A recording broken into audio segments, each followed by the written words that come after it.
And hi again, everybody. Alongside my partner, Charles Davis, I'm Brandon Gaudin. And, Charles, when you and I were going through our final run-throughs at breakfast, we kept thinking tonight we're going to get to see a couple of very good passing offenses. And we're talking about both sides having multiple receivers that can have an impact on this game. It's not just one guy that's going to make all the plays. If you take him away, maybe number 2, number 3, they make the big plays that impact who wins the game. So here's the Viking offense making their way out. They'll be led out by their big offseason signing from Michigan State in his 7th year. It's the veteran Kirk Cousins. I do hear some mild criticism of Kirk Cousins and his play the last few seasons in Washington, mainly because the team was just 24, 23-1. But I also saw a quarterback with an offensive line that essentially introduced itself to each other in the huddle before the first snap. In Seattle, that's one of the best defenses in the NFL. Win that game with big plays late. This is a tough-minded, hard-nosed, gritty quarterback that tends to inspire a team to play better around him. And able to break one tackle, but then quickly brought down. 5 yards is the tally on first down. That brings up 2nd and 5. I remember the first time I saw Dalvin Cook play in college. I was watching him on TV, called a scouting friend of mine and said, "Who is this guy? He's special." And he said, "Dude, you're watching a home run hitter on the field." Yeah, he was special in Tallahassee. Left Florida State their all-time leader in rushing yards and touchdowns. A nice pickup there, 10 yards, and it'll move the sticks. There, what would you call that? 2nd and manageable? Smart play, too. Didn't force it downfield when he didn't have it. Just checked it down, let him get the first down, and that's exactly what he did. And he'll be brought down just shy of the 45. 5 yards on the carry. Good pickup on first down. Despite the blitz, they're still able to pick up a nice, solid gain. The disadvantage of blitzing often alters the normal spacing and run fits and leaves creases like they were able to exploit right there. And he's going to be met at the line of scrimmage and taken down. And Dominican Sue makes the tackle. Doubling this guy has to be a priority before moving up to the next level because the big fella, he just ate that one alive, just stuffed it. In fact, before the game, he was talking to us, and he's like, "Hey, these pants make me look fat." And we said, "Nah, man, you're just a whole lot of guy." He is at well over 300 pounds. He's a big man. Cousins from the gun on 3rd. That's caught by Treadwell. And he's got the first down before being taken down at the 46. Cousins able to connect with Treadwell for a Minnesota first. Would it be safe to say that as precise as routes are supposed to be run in the NFL, maybe they're not quite as precise in college ball? Rush coming, and he's taken down. Samson Abukum not dropping into coverage. He comes on the blitz and takes him down for a loss of 9. Man, he got in there so quickly, Charles. What could the offense have done to adjust and account for that? But what you're hoping is that you figure out and you see and get a clue that maybe the biggest ones, maybe you bring your running back in to try and keep you clean. But in that case, that didn't happen. 0 accountability, and a sack resulted. And there we saw one of the downsides of blitzing during a rundown because sometimes you get out of your gaps. You don't fit the run quite as well because you're headed towards the ball carrier with abandon. Here's Cousins. Over the middle here to Rudolph. And he's going to have the first down, yardage to the 35. Cousins to his tight end Rudolph for a Viking first down. Nice job keeping that opening drive alive, and they're in plus territory, that part of the field where you really want to convert on 3rd down. They did. Big-time pickup for them, and now I think the aggressive play callers think to themselves, this part of the field, I take my shot at the end zone, because the closer you get to the end zone, the field gets condensed. Makes it a lot tougher to run those routes. You still got a chance to actually run past people right now. Take your shot at the end zone early in the down and distance count. And he'll get this down to about the 30, 31-yard line. Give him 3 yards, and now they're left needing a conversion here on 3rd and 6. And that's one of the reasons you like to blitz even on rundowns. It confuses the blocking assignments and doesn't allow those offensive linemen to get up to the 2nd level. On 3rd down, Cousins. He'll find Thielen, work in the middle, and he'll go down at the 28. They stop him for only 3 that time, and that'll bring up 4th down. Well, we hear so often how tackling has become almost a lost art in the NFL game, but it's so important to tackle well. Go up and make the tackle right away.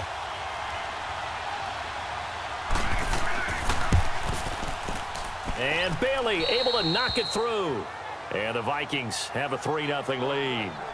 A dozen plays on that drive that ends with the field goal. Let's go ahead and break out some of the old chestnuts here, right, partner? Keep the ball in front, rally to it, and make the tackle, right? No big plays given up, no balls over your head. Bend, don't break. Hold on. Chestnuts? You like that one? What does that mean, break out? Just because you break chestnuts? I'm not sure about that, but I'm just going with why they said that. I have no idea. Goff will lead the Rams up here 1st and 10 at their own 28-yard line.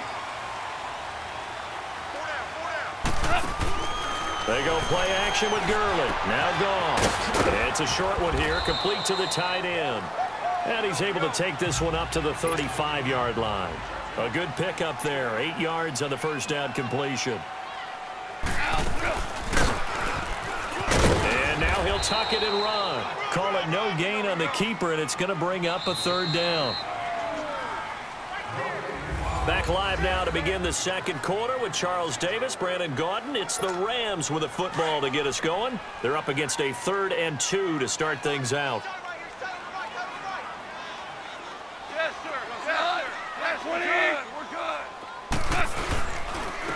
They'll try and pick up the first with Gurley. And this time he's going backwards. So after the no gain on the last attempt, here they get him behind the line.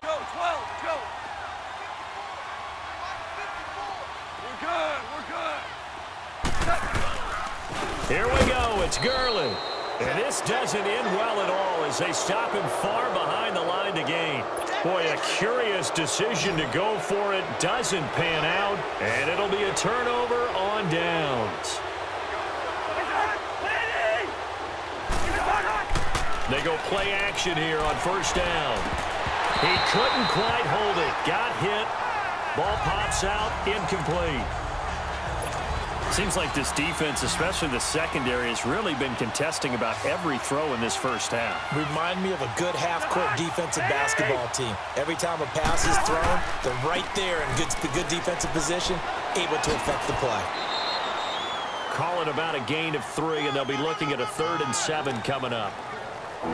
Pretty good little 2-play sequence there. You foresee incompletion, then a very short pickup. Yeah, now maybe you bring in an extra defensive back or 2 because you want to try and defend on 3rd down. They like to play those nickel or sub packages, don't they? To throw is Cousins. He's going to flip one out here to his running back. And he'll be a little shy of the 25 here at the 26-yard line. And now the Rams are going to halt things as they want a timeout. They'll have 2 remaining as we step aside here in this second quarter.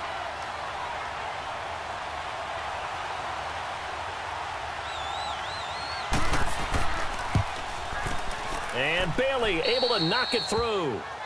And that will double their first 2 possessions, but 6-0, so field goal is probably not what they were hoping for. Yeah, you're exactly right about that. Not what they were hoping for, but they should be happy that they have points on the board.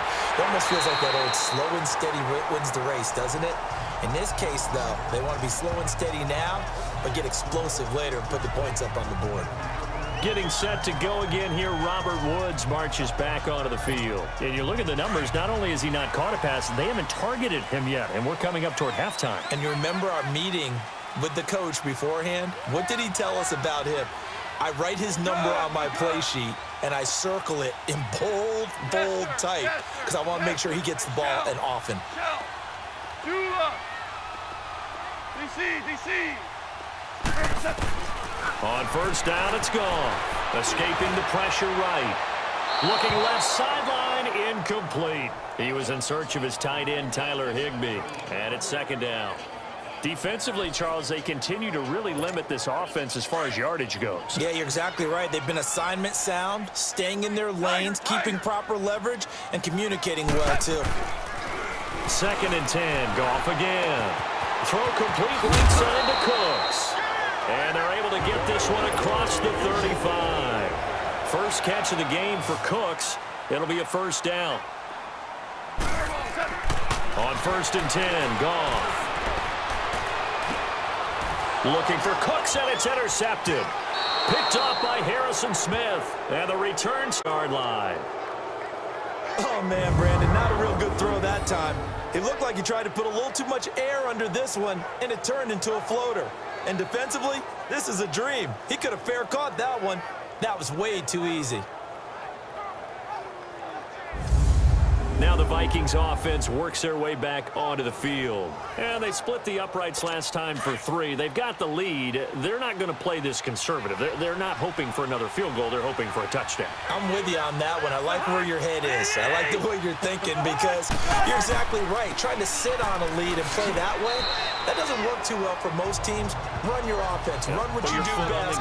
Exactly. Put it all the way down and try and increase your lead in a big way. And the best way to do it, touchdowns.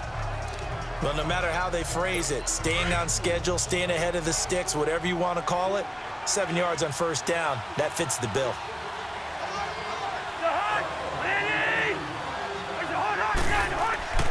They keep it on the ground, but this time it's Murray. And he will make his way back to where he started from, and that's all, as we will make our way to the 2-minute warning.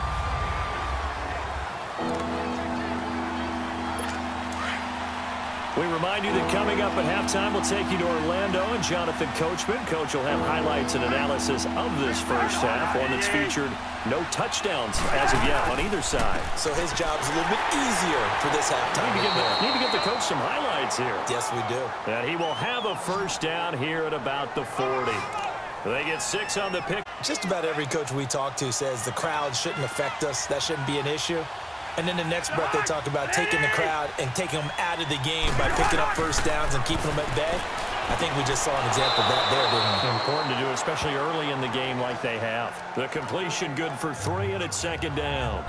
Well, they're unable to convert that into much, but it's never a bad idea to try to get the ball into a tight end of his caliber's hands and see what kind of disruption he can cause. Now a second down throw for Cousins.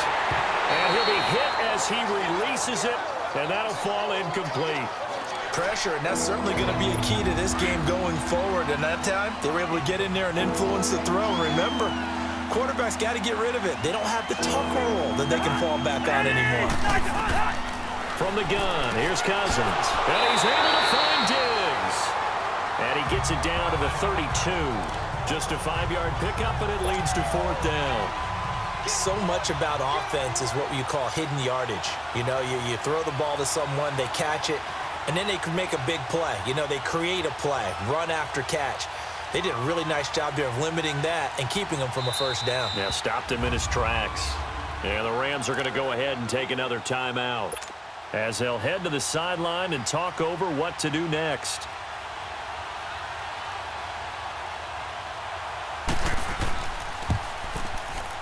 And Bailey able to knock it through. And that will make our score 9-0. So that one is his 3rd of the game. Let's hope we don't get that again, please. Can we see a few touchdowns here and there? That'd be nice. And this return net's positive as he gets past the 25 and up to the 27-yard line. Los Angeles Rams coming back out for their next drive. Let's just take a peek at what they've done so far this year. We mentioned earlier they're 3-0, but it's how they've done it. All 3 wins by double digits. Yeah, they've gotten after people, and people were wondering how will they start the season because in preseason they didn't show a whole lot, and not many frontline guys played. And they've come out blazing, so big credit to their coaching staff. Big credit to the players for having that maturity to be ready to go.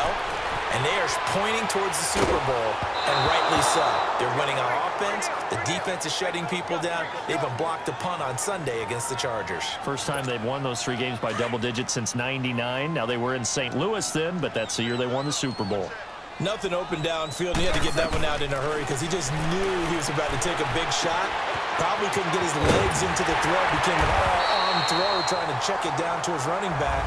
Incomplete. And now before this first down play, we're going to get a timeout here, as the clock will stop with 34 seconds to go before halftime. Hold on. Check.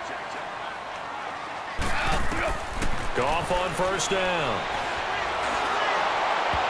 And that one will fall incomplete. Clock here now just under 30 seconds to go in this first half.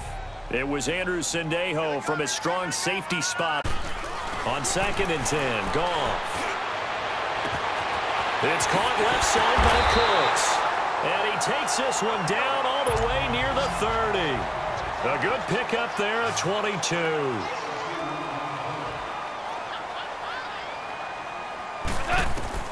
On first down, gone. He's going to loft one deep left side here. And that'll be incomplete with just 6 seconds left on the clock.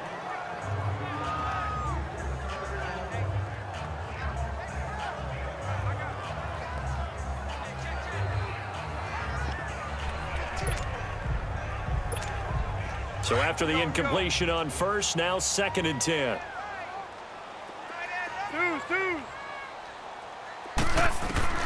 To the air again, gone.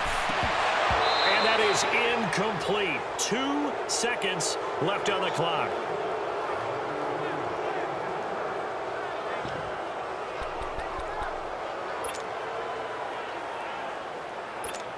So with 2 ticks left here in the half, on is the field goal unit. On the left hash, this from 48 yards. That is inches from the upright. It's no. We now proceed to the start of the second half. So we hit halftime with our visitors, the Vikings, taking the lead to the locker room. This will be fielded at the 6. And nice work on the return as they'll start their drive just past the 30 yards as their offense comes back out. They're close game, but they're going to need to do a little bit better probably here in half 2, no? I would agree with that totally. I would guess it in the locker room. They talked about cleaning up some of the errors, but overall, I think they wanted to be positive with them. Guys, we're right there. Just not playing as well as we need to. Let's pick it up, and we still have a chance to win this game. Yeah, they do. We'll see if they can pick it up. Here's Goff, and they'll set up the screen to Gurley. And he's able to get this one down to the 40-yard line. A really nice pickup of 14 yards, and it moves the sticks. Now Goff on first down. He'll try and set up the screen. It's complete. And the stop here will come at the 38-yard line. They hold him to only 2 there on the screen. It's 2nd down. So 2nd and 8 here after the pass play for 2 yards on first down. Here's Goff. The Vikings after him, and they get there for the sack.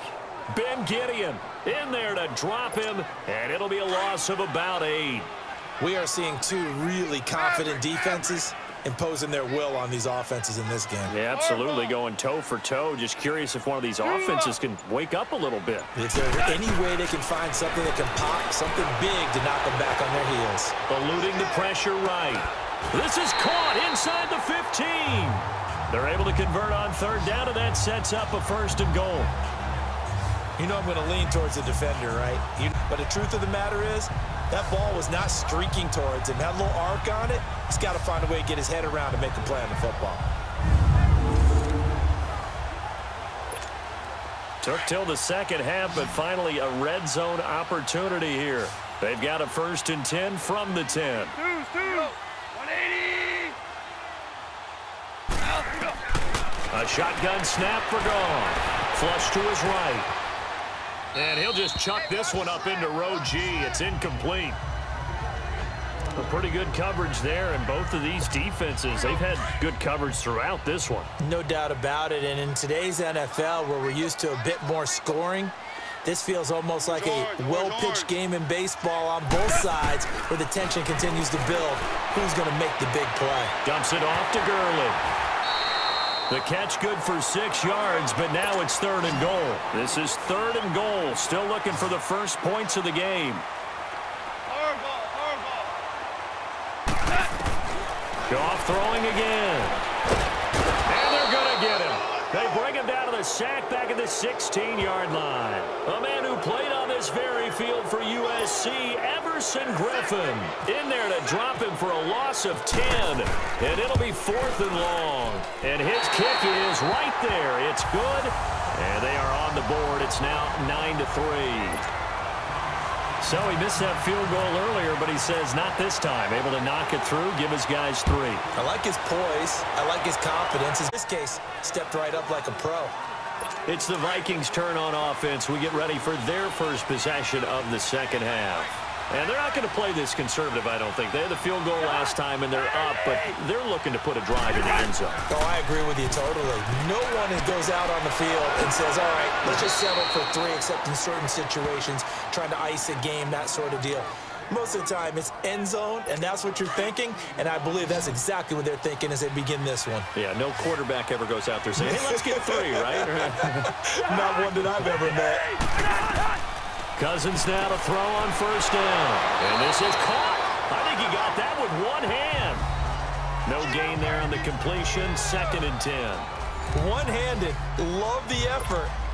Not much production on that play, though, huh? Not a whole lot of yardage. You get that grab, you probably want a first down. And he'll be the one in the film session if he's saying, hey, run that one back, Coach. Yeah. Run that one back. One more time. Let's see that again. 2 more time. And they won't. 8 more times. They won't. Didn't get much out of it. 1 quarter remains here in this Thursday night matchup. We'll return with more after this. You're watching the NFL on EA Sports. Back now in Los Angeles. It's the Vikings in possession of the football and the lead. They'll be looking to add to that total as we begin quarter number 4. Had the completed pass, but for no gain, stopped right at the line, so it's 2nd and 10.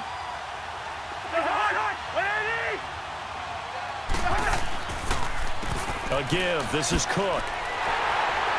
And he'll take this one up close to about... Ahead, positive gain. Just keep that clock ticking. One of the bigger plays in the game thus far. The crowd getting into it as we come up on a big 3rd down.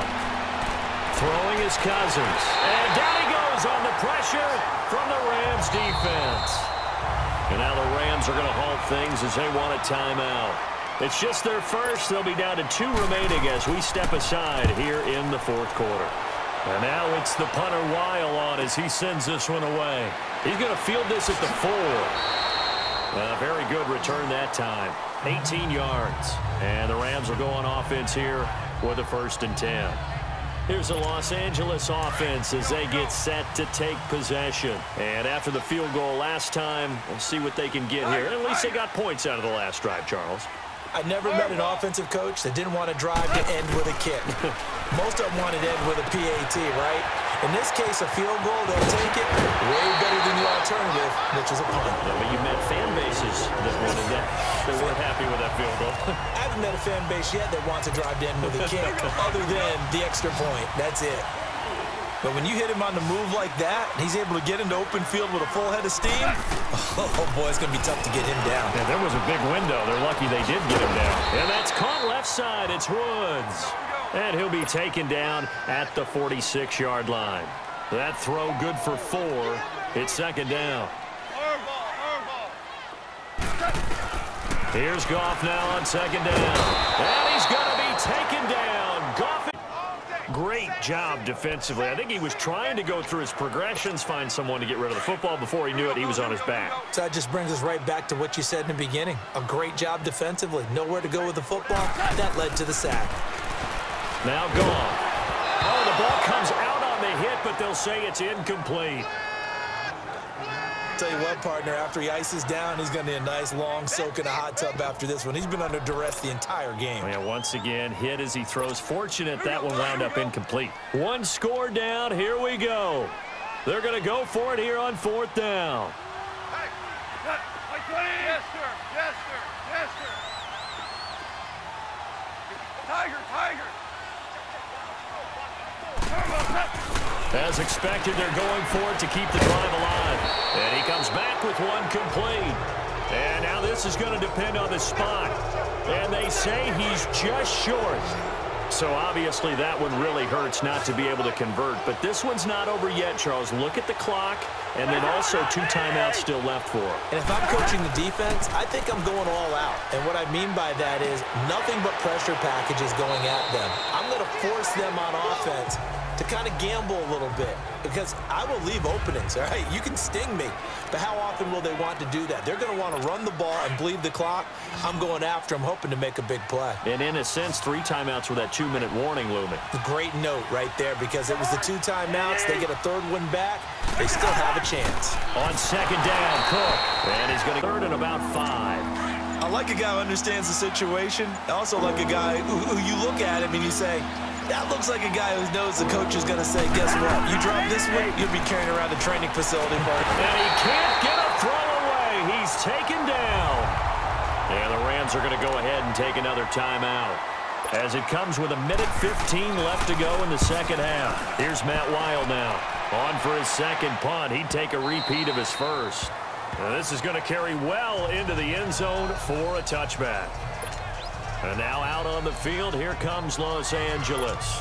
They're down here in a one-score game, but the time, it's a factor, but it's not a huge factor right now, is it? It's really not, because this amount of time gives them a chance to run their offense, to go through play sequences. And this is what they work on every week in practice, usually on a Friday. They go over this type of a situation, late game situation. What are we going to do when we have the opportunity? They've called these plays a bunch of times. Now's their chance to execute them. They have the opportunity now. Here's the execution.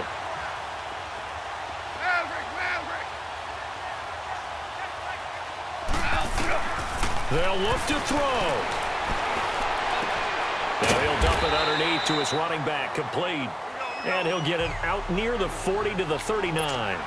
7 yards on the play, and it'll make it a second down.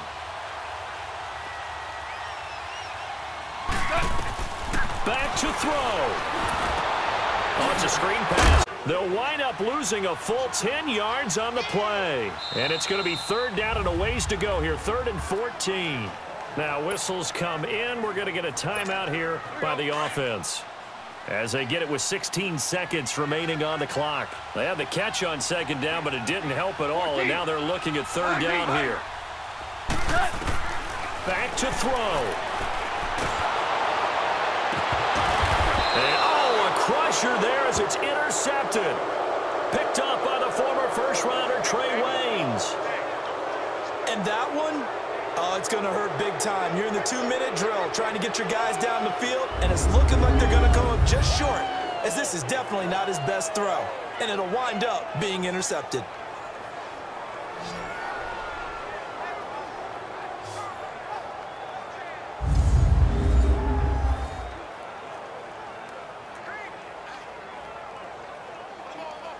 Good starting field position for the Vikings as they have it 1st and 10.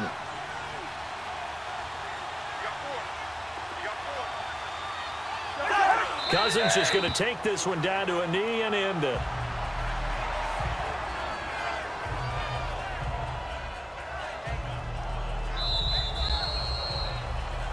Well, Charles, the old saying, the old cliche, if you will, points at a premium, that certainly applied here, didn't it? And that almost felt like opened up a time capsule, didn't it? Old school football, low scoring, close game. What a way to finish it up. You loved it, did of the game of old.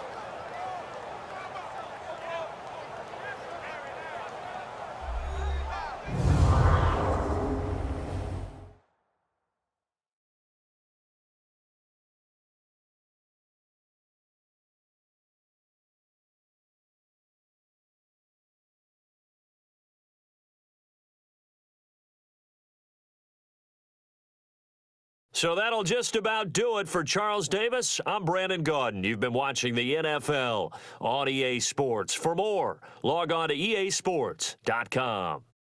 With that, we say good night from Los Angeles.